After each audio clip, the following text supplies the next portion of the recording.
आज के परिप्रेक्ष्य में विलक्षणता सिंगुलैरिटी एक बहुत ही महत्वपूर्ण अवधारणा है और इसको समझ लेना बहुत ज़रूरी है, क्योंकि मानवता एक ऐसे परिवर्तन के निकट है जिसको यदि हम नहीं समझेंगे तो संकट में बदल सकती है, और यदि समझ जाते हैं तो वो एक हमारे लिए अवसर होगा एक नए प्रकार से सोचने का, नए प्रकार से कार्य करने का। ये एक बहुत बड़ी घटना है जो मानव के अब तक के अस्तित्व में होने जा रही है, और ये समझना और भी ज़रूरी है कि ये मानव द्वारा निर्मित एक घटना है। यह कोई अपने आप में ह्यूमन एवोल्यूशन के थ्रू या किसी और प्रोसेस के थ्रू होती हुई घटना नहीं है, बल्कि ये वो घटना है जिसको स्वयं मानव की महत्वाकांक्षा ने संसार में लोगों की महत्वाकांक्षा ने उनको उसके बढ़ते हुए जिज्ञासा ने इसको जन्म दिया है, और ये बहुत अतिशीघ्र आपके सामने एक विकराल रूप लेकर आने वाली है। हाँ, विलक्षणता एक ऐसा सिद्धांतिक बिंदु है, इसको हम सिंगुलैरिटी भी कहते हैं, जहाँ तकनीकी प्रगति एक ऐसे बिंदु तक पहुँच जाती है जहाँ से मानव बुद्धि के या तो बराबर हो जाती है या उससे ऊपर हो जाती है।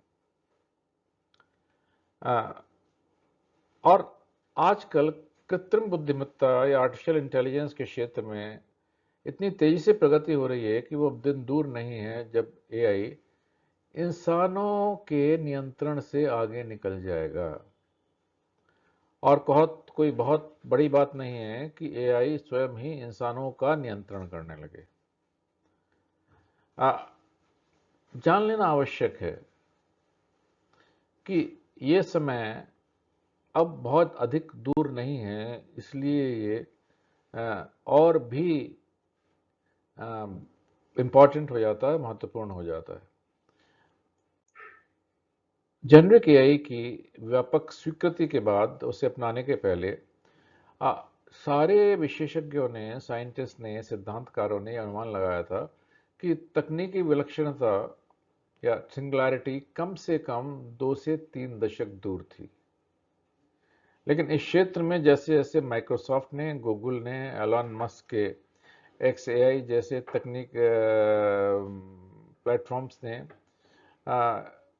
इस प्रकार के तेजी के साथ विकास किया, तो अब ब्लॉकचेन डेवलपर और सिंगुलैरिटी नेट के जो CEO हैं, गोर्डजेल, उनका मानना ये है कि कृत्रिम बुद्धिमत्ता अब केवल 2 से 3 साल दूर है, सिंगुलैरिटी केवल 2 से 3 साल दूर है। अब बहुत अधिक समय नहीं है मानवता के पास कि इससे पहले कि एआई टेक ओवर करे, मनुष्य कहीं ना कहीं उस प्रोसेस में ब्रेक लगाए, कोई व्यवधान पैदा करे और अपने आप के अस्तित्व को बनाकर रखे। देखिए, हम ऑलरेडी इंडस्ट्री 4.0 की बात करते हैं, हम सोसाइटी 5.0 की बात करते हैं। डिसरप्टिव टेक्नोलॉजीज ऑलरेडी उस स्टेज तक आ चुकी हैं जहां पर वो अब यहाँ से पीछे नहीं लौटाई जा सकती हैं। There is no, it's a point of no return. Artificial intelligence में, मशीन लर्निंग में, रोबोटिक्स में, वर्चुअल रियलिटी में, ऑगमेंटेड रियलिटी में, क्लाउड कंप्यूटिंग में, ब्लॉकचेन टेक्नोलॉजीज में, क्वांटम कंप्यूटिंग में पहले से ही हम काफ़ी आगे निकल चुके हैं। अब यहाँ से पीछे जाना असंभव है, और मनुष्य की जिज्ञासा हमेशा उसको बढ़ाती रहेगी। कोई डेवलपमेंट अगर और आजकल खासकर ये चीज़ बहुत इम्पॉर्टेंट इसलिए हो जाती है कि पूरा विश्व एक दूसरे से प्रतिस्पर्धा और इवन बड़े बड़े युद्धों की स्थिति में है। विश्व कई भागों में डिवाइड हो चुका है, और हर देश एक दूसरे से आगे बढ़ने का प्रयास कर रहा है।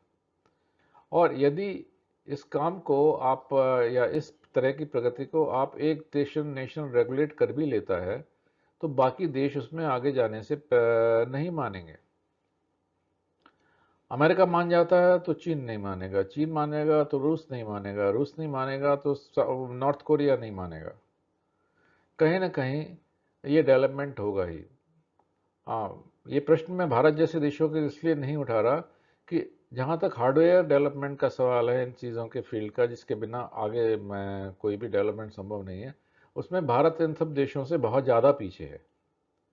और अभी भी अगले 5 से 10 साल कोई संभावना नज़र नहीं आती कि हम इस प्रोसेस को ओवरटेक कर पाएँ।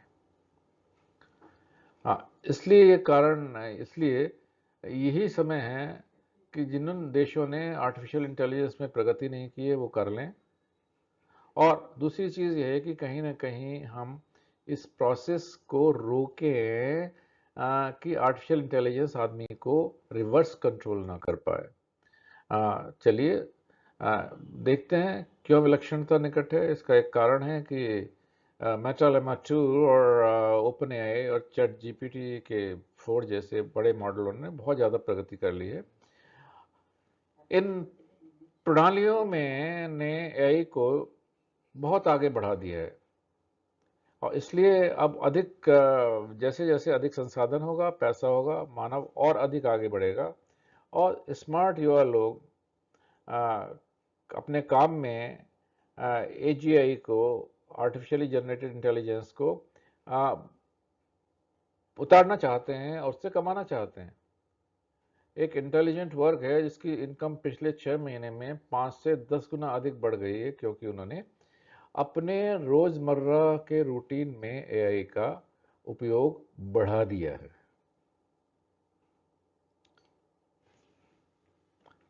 और ऐसे लोगों के लिए ही फ्यूचर में जॉब रेडीनेस और जॉब अवेलेबिलिटी होगी। चलिए देखते हैं ये सिंगुलैरिटी एक बार फिर से क्या है, विलक्षणता क्या है। मैं बार बार इस बिंदु को एम्फेसाइज करूंगा, क्योंकि समझ लेना ज़रूरी है मैं क्या कहना चाह रहा हूँ। आज बिग डेटा के ज़माने में दुनिया में 70,000 एक्साबाइट से ज़्यादा डेटा है, जबकि ह्यूमन माइंड को हम पूरा मिला लें, टोटल कर लें, तो 10,000 से ज़्यादा एक्साबाइट को प्रोसेस नहीं कर सकता। और इसलिए ना चाहते हुए आर्टिफिशियल इंटेलिजेंस की आवश्यकता तो है ही। ओके, लेकिन एक बिंदु ऐसा आता है कि जब आर्टिफिशियल इंटेलिजेंस तकनीकी प्रकृति मानव बुद्धि से बराबर हो जाती है, उससे आगे निकल जाती है। और ऐसा पॉइंट पहले हम ये मानकर चलते थे कि 20 से 30 साल आगे है, लेकिन ये अब केवल 2 या 3 साल आगे है। और इसका असर क्या होगा? मानव सभ्यता में कुछ गंभीर बदलाव आएंगे। हो सकता है होमो सैपियंस के लिए एक पूरा का पूरा काल परिवर्तन बन जाए। और खासकर इस कॉन्फ्लिक्ट के एज में, इस प्रतिद्वंदिता के युग में, ये एक बहुत ही खतरनाक प्रगति की ओर हम लोग हो सकता है जा रहे हैं। विशेषज्ञों का मानना है कि इंसानों की बुद्धि तो स्थिर है और वो आगे नहीं बढ़ सकती इससे ज़्यादा। जो टोटल है, हमारे एल्गोरिथम्स डिफाइंड हैं, हम उनके फर्दर एल्गोरिथम्स को प्रोसेस नहीं कर सकते। प्रोसेसिंग के लिए बहुत समय भी लगता है और आदमी अपने केमिकल्स के कारण, अपने ऑर्गेनिक रेजिस्टेंस के कारण एक सीमाओं के अंतर्गत ऑपरेट करता है, जिसके बियॉन्ड हमारी कैपेबिलिटी नहीं जाती। हम चाहकर भी 100 टन, 200 टन, 500 टन बोझ नहीं उठा सकते, जो कि आर्टिफिशियल इंटेलिजेंस या रोबोट्स के लिए बहुत आसान है। इसी प्रकार गणितीय जो कैलकुलेशंस हैं वो हम एक बहुत ही लिमिटेड स्तर तक कर सकते हैं, उसके बियॉन्ड हमें आर्टिफिशियल इंटेलिजेंस की ज़रूरत है, हमें कंप्यूटर्स की ज़रूरत है। इसका क्या कारण, इसका क्या अर्थ है कि एआई के लिए असीमित संभावनाएं हैं और हर क्षेत्र में जीवन के वो हमसे बेहतर प्रदर्शन कर सकता है आने वाले समय में। उसके लिए कोई भी रोक टोक नहीं है, उसके लिए कोई भी सीमा नहीं है। हम जब चाहे जब चाहे तब ये सीमाएं एआई यदि स्वयं अपने ही एल्गोरिथम लॉजिक खुद डेवलप करने लगा तो उन सीमाओं को पार करके ह्यूमन सीमाओं से काफ़ी आगे जा सकता है। क्योंकि अब सारे हमारे जितने भी ये प्लेटफॉर्म्स हैं आर्टिफिशियल इंटेलिजेंस के, सब सेल्फ लर्निंग प्लेटफॉर्म्स हैं। इनको अब आदमी नहीं सिखा रहा, ये खुद सीख रहे हैं। अब एक समय आएगा कि आदमी के कंट्रोल से बाहर हो जाएगा, नियंत्रण से बाहर ये प्रोसेस हो जाएगा। अब देखिए क्यों, क्या क्या कारण हैं इस विलक्षणता को आने के, इस समय को आने के, एआई की प्रगति के कारण क्या हैं। देखिए, बुद्धिमत्ता के अगर विकास के कारणों को हम देखें तो उसमें हमेशा मानवता में एक बेचैनी रही है, और ये ना होती तो किसी प्रकार की प्रौद्योगिकी की न तो प्रगति होती, न कोई अन्य बड़े परिवर्तन होते। ये सारे परिवर्तन इसलिए हुए हैं कि मानव हमेशा कुछ और ज़्यादा पाने के लिए बेचैन रहा है। मानव ने हमेशा उन सीमाओं को पार करने की कोशिश की है, और ऐसा नहीं होता तो हम क्यों पाषाण युग से निकलकर कृषि और कस्बों और शहरों के युग में आते हैं। ये आदमी के अंदर की बेचैनी थी जिसने उसे पाषाण युग से निकाला, गुफाओं से निकाला, शहरों और गांव के विकास के लिए प्रेरित किया, कृषि के विकास के लिए प्रेरित किया, उत्पादन के लिए प्रेरित किया, धर्मों के लिए प्रेरित किया, करेंसी बनाने के लिए प्रेरित किया, इंस्टीट्यूशंस बनाने के लिए प्रेरित किया, बाद में जाकर इंडस्ट्री बनाने के लिए प्रेरित किया। एक मैट्रिक्स के अनुसार पाषाण युग से निकलने के बाद हमारा जीवन में सुधार हुआ है, पक्की बात है। लेकिन एक दूसरी मैट्रिक्स ये कहती है कि हमारा जीवन पहले से ज्यादा बदतर हो गया है। क्योंकि जब आदमी पाषाण युग में रहता था तो उसके मन में न तो चिंता थी, न न्यूरोसिस थी, न साइकोसिस थी, न उसके अंदर ऑब्सेसिव कंपल्सिव डिसऑर्डर्स थे, न डिप्रेशन था, और किसी प्रकार की मानसिक बीमारियां भी नहीं थी। वो चिंताओं से ग्रस्त नहीं था।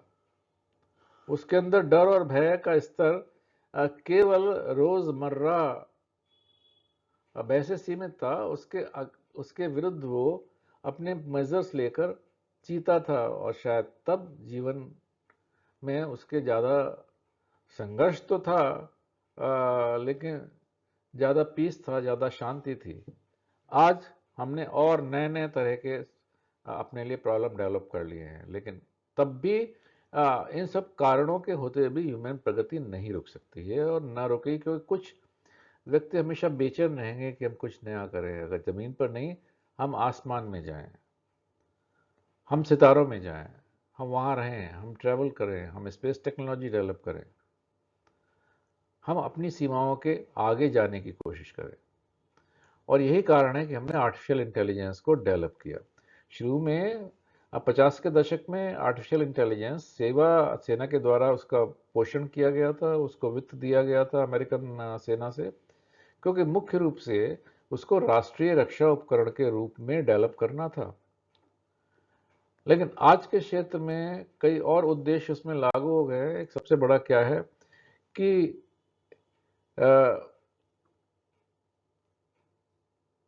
कंपनियों को पैसा कमाना है, कार्य करने वाले लोगों को अपने कार्य को आसान करना है। हमें इसके करने से इंडस्ट्री के नेक्स्ट स्टेज में डालने में आसानी होगी, हमारे लिए मार्केटिंग आसान हो गया, हमारे लिए एडवर्टाइजिंग आसान हो गया है।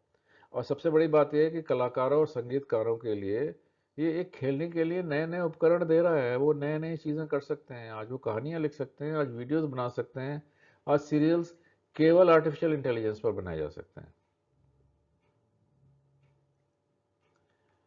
जिंदगी बदल गई है। बहुत शीघ्र ही विलक्षणता, सिंगुलैरिटी की स्टेज पर हम पहुंच रहे हैं। ये समय है हम विचार करें, और पूरा संसार मिलके कर सकता है इसको, अकेला कोई एक देश नहीं कर सकता, कोई एक समाज नहीं कर सकता। हाँ, कि किस प्रकार हम इस आने वाले चैलेंज से अपने आप को, ह्यूमैनिटी को, होमो सैपियन रेस को बचा सकें। कहीं ऐसा ना हो कि हमसे आगे एक कृत्रिम बुद्धिमत्ता वाला समाज पैदा हो जाए, वो अल्टीमेटली हमें कंट्रोल करे। चलिए, आने वाले भविष्य की बहुत आशाओं के साथ मैं इस डिस्कशन को बंद करता हूं और आप सबके लिए एक प्रश्न छोड़ देता हूं कि क्या करना चाहिए इस बदलते हुए परिवेश में, क्या करना चाहिए। एक असीमित क्वेश्चन है जिसके अंदर बहुत सारी संभावनाएं छुपी हुई हैं और बहुत सारे सोच की हमें आवश्यकता है। धन्यवाद।